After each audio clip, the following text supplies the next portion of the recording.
بسم اللہ الرحمن الرحیم۔ السلام علیکم دوستو، چینی کی قیمت کے حوالے سے بڑی اپڈیٹ آ گئی۔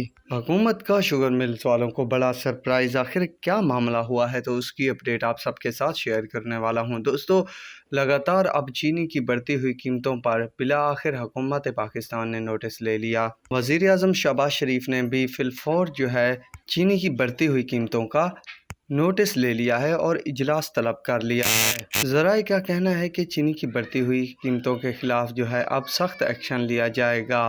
دوستو، حال ہی میں وزیر خزانہ اسحاق ڈار کی زیر صدارت میں اجلاس ہوا، جس میں شوگر ملز ایسوسی ایشن نے چینی کی قیمتیں بڑھانے کے حوالے سے اپنا موقف رکھا، پر اس موقف کو وزیر خزانہ اسحاق ڈار نے غیر قانونی اور ناگزیر قرار دے دیا۔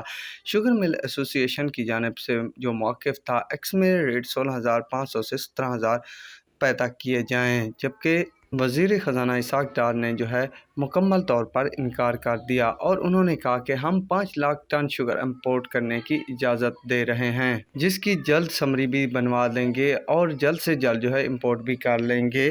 وزیر خزانہ اسحاق ڈار نے چینی کی بڑھتی ہوئی قیمتوں کے حوالے سے اپنا موقف بیان کیا کہ جلد سے جلد ہم شوگر مافیا کے گرد گھیرا تنگ کر دیں گے اور چینی کی قیمتیں ہم اپنے اصل ریٹس پہ لے آئیں گے۔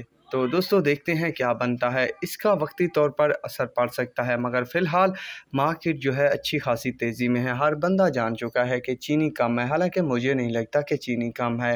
یہ صرف اور صرف چال ہے کمانے کی، اور دوسرا وقت آنے والا ہے کہ گنے کے ریٹس بھی دیے جائیں گے تو اس کو کم سے کم رکھا جائے گا۔ تو دوستو، سمجھنے والے سمجھ ہی گئے ہوں گے۔ تو فی الوقت کے لیے یہ اپڈیٹ ہے۔ امید کرتا ہوں ویڈیو اور اپڈیٹ پسند آئی ہوگی تو چینل کو ضرور سبسکرائب کیجیے گا۔ اللہ حافظ۔